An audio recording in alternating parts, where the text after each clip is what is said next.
መድፈኞቹ እጅግ ወሳኝ የሆነ ዝውውርን ዛሬ ጨርሰዋል። የክረምቱ ሁለተኛው ፈራሚ አርሰናል ቤት ደርሷል።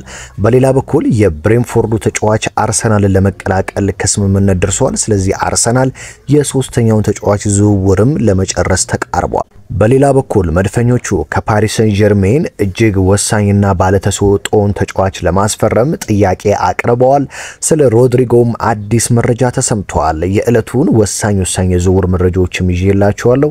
ሰላም ጤና ይስጥልኝ ውድ አድማጭ ተመልካቾቼ፣ አብርሃም ፍቅሬ ነኝ። የዕለቱን ወሳኝ መረጃ ወደ እናንተ ለማድረስ የስቱዲዮ ሰዓቴን አክብሬ ተገኝቻለሁ። በዛሬው ጥንክራችን በተለይ በጣም ወሳኝና አዳዲስ ሰበር መረጃዎችን ነው የምንመለከተው። ለዚህ ቻናል አዲስ የሆናችሁ ሰብስክራይብ በማድረግ በየዕለቱ ወሳኝ ስፖርታዊ መረጃዎችን ማድመጥ ትችላላችሁ። እንደዚሁም ደግሞ ይህ ቪዲዮ ለበርካቶች እንዲደርስ እንደተለመደው ላይክ በማድረግ እንድትጀምሩ በአክብሮት ጋብዛችኋለሁ። በቀጥታ እስኪ ወደ መረጃዎቹ ልውሰዳችሁ። እንግዲህ የመድፈኞቹ ከማርቲን ዙቤሜንዲ ቀጥሎ ሁለተኛው ፈራሚ ስለሆነው ሰው እናንሳና ከዛም ደግሞ ስለ ብሬንፎርዱ አርሰናልን መቀላቀል ስለሚፈልገው ወሳኝ ተጫዋች እናነሳለን ማለት ነው። በክረምቱ ተቀዛቅዟል። መቼ ነው ተጫዋቾች ወደ አርሰናል የሚመጡት? ሌሎቹ እኮ እያስፈረሙ እየጨረሱ ነው። የብዙ የአርሰናል ደጋፊዎች ጥያቄ ነበረም። በተለይም እንደ ማንቸስተር ሲቲ፣ ሊቨርፑል እና ማንቸስተር ዩናይትድ ያሉ ቡድኖች ተጫዋቾችን በየጊዜው ማስፈረማቸው ለአርሰናል ደጋፊዎች የኛስ መቼ ነው ተራው የሚል ጥርጣሬ እንዲያድርባቸው አድርጎ ነበር።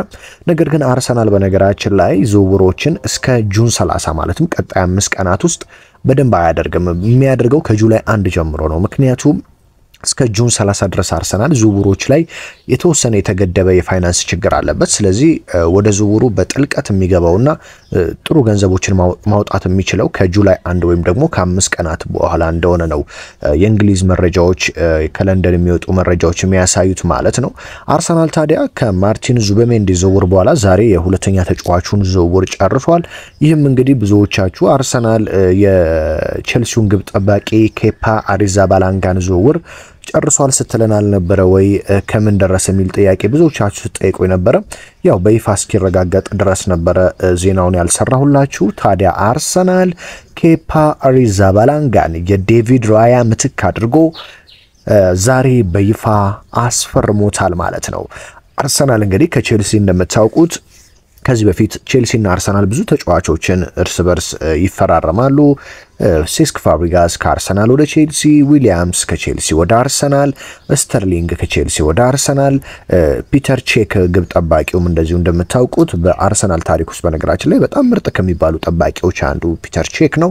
እሱም ከቼልሲ ነበር የመጣው። ታዲያ አሁን አርሰናል የቼልሲውን ግብ ጠባቂ ኬፓ አሪዛባላንጋን እንግዲህ ማስፈረሙ ተረጋግጧል። አርሰናልም ለግብ ጠባቂው ውል ማፍረሻ 5 ሚሊዮን ፓውንድ ለመክፈል ነው ተስማማው። ስለዚህ አርሰናል 5 ሚሊዮን ፓውንድ ውል ማፍረሻ ለቼልሲ ይከፍላል። ስለዚህ ከማርቲን ዙቤሜንዲ በኋላ ለአርቴታ የተረጋገጠ ሁለተኛው ፈራሚ ኬፓ አሪዛባላንጋ ሆኗል ማለት ነው።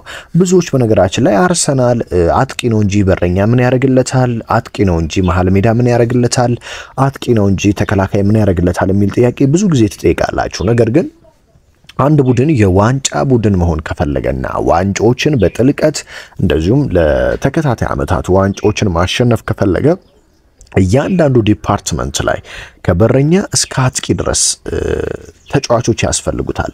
የፔፕ ጋርዲዮላውን ማንቸስተር ሲቲን ብንመለከት የመጀመሪያው ግብ ጠባቂ ኤደርሰን ነው። ኤደርሰን በሌለበት ጨዋታ ካቻምና ሲቲ ዋንጫውን ሲበላ የምታስታውሱ ከሆነ ቶተንሃሙ ተጫዋች ሰን ሁንግሚን ቶተንሃም ከማንቸስተር ሲቲ በነበረው ጨዋታ ኤደርሰን በጉዳት ምክንያት ስላልነበረ የተሰለፈው የማንቸስተር ሲቲ ሁለተኛ ግብ ጠባቂ ኦርቴጋ ነበር። ታዲያ ኦርቴጋ ያሰን ሁንግሚን ሊያስቆጥራት እንግዲህ ፊት ለፊት ተገናኝተው ምን አይነት ኳስ እንዳዳነና ከአርሰናል ጉሮሮ እንግዲህ ዋንጫውን እንዴት እንደቀማ እናስታውሳለን። ስለዚህ የበረኞች ጥቅም የዚህን ያህል ነው።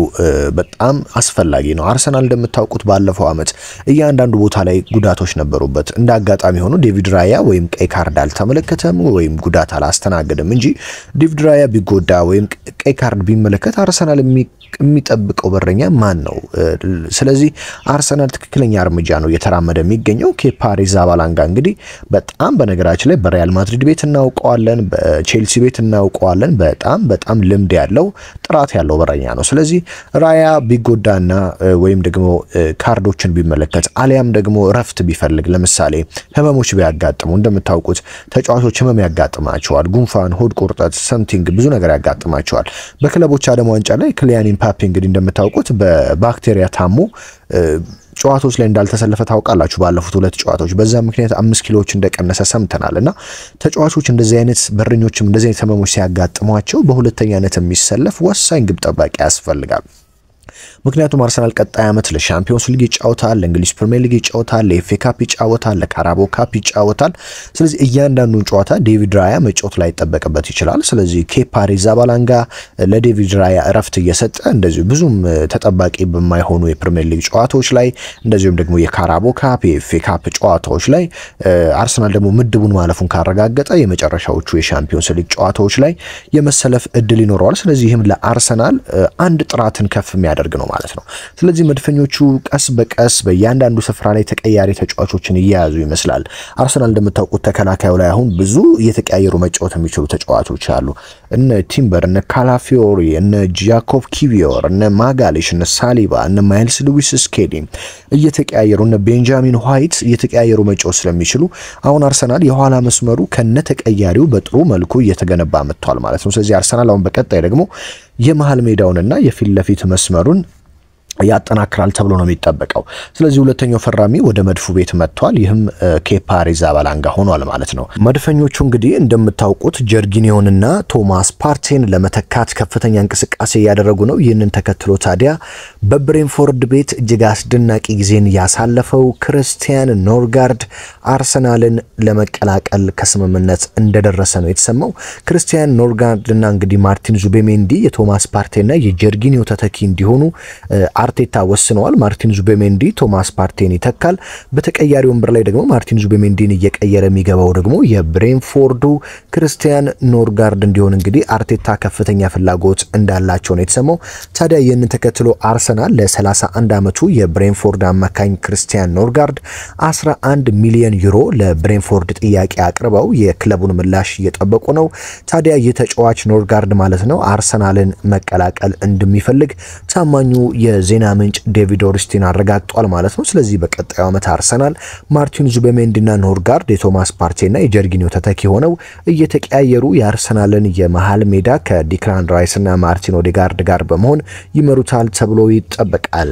የሮድሪጎ ጉዳይ ብዙዎቻችሁ ከትላንት ጀምሮ ስትጠይቁ ነበር። እንግዲህ አርሰናል አንቶኒዮ ጎርደንና ሮድሪጎን በዝውውር ውስጥ ይዟል። ለኔ በተሻለ ልምድ ጎርደን ይሻላል የሚል ሐሳብ አንስቼ ነበር። ምክንያቱም የፕሪሚየር ሊጉ ልምድ ስላለው በፕሪሚየር ሊግ ረጅም ጊዜ ስለተጫወተ። ነገር ግን ዛሬ በወጡ ሰበር መረጃዎች ሮድሪጎና አርሰናል የሚያደርጉት ዝውውር ንግግር ላቅ ወዳለ ደረጃ እየደረሰ እንደሆነ እንግዲህ ፉትቦል ትራንስፈር በሰፊ ዘገባ ይዞ ወጥቷል። እንደምታውቁት ሮድሪጎ በሪያል ማድሪድ ቤት በተለይም በክለቦች ዓለም ዋንጫ እየተሰለፈ አይደለም። እንደምታውቁት ዣቪ አሎንሶ በተለይም አርዳ ጉለር ወደ ሜዳ ከገባ በኋላ ለዣቪ አሎንሶ ሁነኛ የቡድኑ መመስረቻ የሚሆነው አርዳ ጉለር ነው የሚሉ መረጃዎች አሉ። ስለዚህ ጉለር በሜዳ ላይ የሚኖር ከሆነ ደግሞ ሮድሪጎ የመሰለፍ እድሉ በጣም ጠባብ የሆነ ተቀያሪ ወንበሮችን እንግዲህ የሚያሞቅ ተጫዋች ነው የሚሆነው በቀጣይ ዓመት ማለት ነው። ታዲያ ሮድሪጎ በዚህ ምክንያት ሪያል ማድሪድን የመልቀቅ እድሉ እየሰፋ እንደመጣ ነው ከስፔን የሚወጡ መረጃዎች የሚያሳዩት ማለት ነው። ስለዚህ አርሰናልና ሮድሪጎ የሚያደርጉት ንግግር ከፍ እያለ እየመጣ ነው። እዚህ ጋር ግን አንድ ክፍፍል አለ በአርሰናል ደጋፊዎች ዘንድ። ይህ ምንድነው? ሮድሪጎ ወደ አርሰናል ቤት ሲመጣ ሳምንታዊ ደሞዙ ወደ 350 አካባቢ እንዲሆንለት ይፈልጋል። ይህም ማለት ደግሞ ከነ ቡካዮ ሳካና በአርሰናል ቤት ከፍተኛ ተከፋይ ከሆኑት ከነ ካይ ሃቨርት በላይ እንዲከፈለው ይፈልጋል።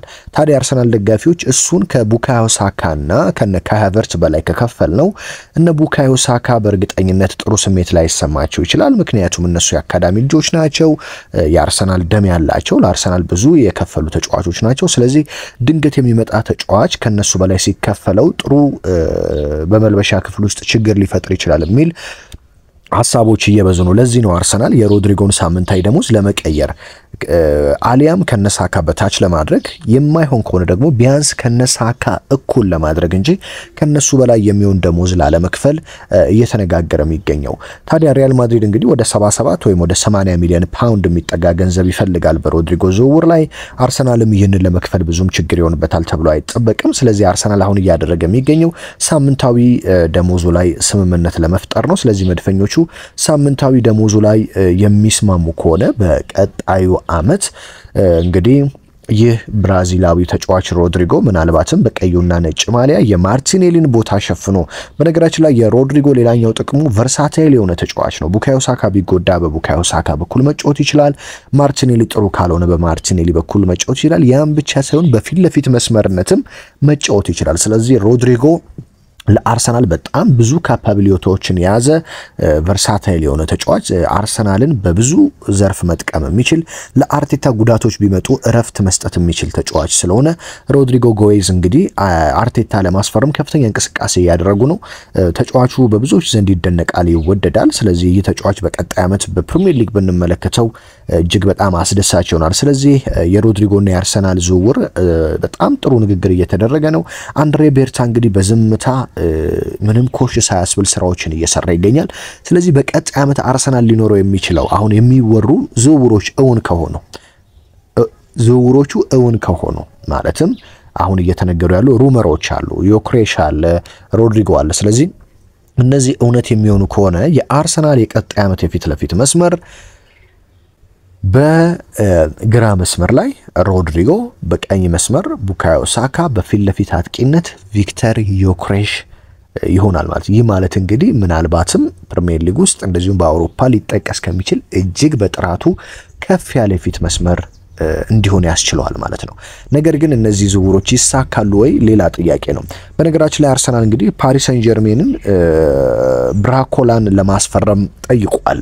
ነገር ግን ፓሪስ ሰን ጀርሜኖችም ሆኑ የፒኤስጂው አሰልጣኝ ሉዊስ ኤንሪኬ ይህን ጥያቄ ለማዳመጥ በጭራሽ ፍቃደኛ እንዳልሆኑ ነው የተሰማው። አርሰናል ግን እንዴት ነው የብራኮላን ዝውውር ማድረግ ይቻላል የሚል ነገሮችን እያጠና እንደሚገኝና እንደ አማራጭ እየተመለከተው እንደሆነ፣ ይህ ተጫዋች እንደምታውቁት በፓሪስ ሴን ጀርሜን ቤት በጣም ዘንድሮ ደምቀው ከታዩ ተጫዋቾች አንዱ ነው። ብዙ ጊዜ ከተቀያሪ ወንበር እየተነሳ ነው የሚገባው። ስለዚህ ተጫዋቹ ጥሩ ጥያቄ ከቀረበለት ፓሪስ ሴን ጀርሜንን ሊለቅ ይችላል የሚሉ መረጃዎች ስላሉ ለዛም ነው አርሰናል እንግዲህ ይህንን የፓሪስ ሴን ጀርሜን ተጫዋች የጠየቀው ማለት ነው። በሌሎች መረጃዎች ደግሞ ቪክተር ዮክሬሽ እንደምታውቁት ስፖርቲንግ ሊዝበን አርሰናል በእናንተ ምክንያት ሌላ አጥቂ ካስፈረመ መቼም ይቅር አልላችሁም ሲል እንደተናገራቸው የፖርቹጋሉ ጋዜጣ ሪከርድ ዘግቧል። ስለዚህ ዮክሬሽ አሁንም ቁጭ ብሎ አርሰናልን እየጠበቀ እንደሆነ ነው መረጃዎች የሚያሳዩት ማለት ነው። ስለዚህ ለአርሰናል የአጥቂና ሌሎች ዝውውሮችን በደንብ የሚገኘው ከቀጣይ 5 ቀናት በኋላ ወይም ከጁላይ 1 በኋላ እንደሆነ ነው መረጃዎች የሚያሳዩት ማለት ነው። በሌሎች ዝውውሮች ሊቨርፑል የኒውካስትል ዩናይትዱን አሌክሳንደር አይዛክን ለማስፈረም እንቅስቃሴ እያደረገ እንደሆነ ተሰምቷል። ነገር ግን ኒውካስትሎች አሌክሳንደር አይዛክ ቡድናቸውን እንዳይለቅባቸው በኒውካስትል ታሪክ ሪከርድ የሆነ ሳምንታዊ ደሞዝ ለመክፈል እንደተዘጋጁና ከአሌክሳንደር አይዛክ ጋር ንግግሮች እንደተጀመሩ ነው የተሰማው። ታዲያ ኒውካስትሎች ለአሌክሳንደር አይዛክ እጅግ ከፍተኛ የሆነ በኒውካስትል ታሪክ ታይቶ የማይታወቅ ሳምንታዊ ደሞዝ ለመክፈል ንግግር እንደጀመሩና እንዳዘጋጁ ነው የተሰማው። ስለዚህ ይህ ዝውውር የመሳካት እድሉ ጠባብ ይመስላል።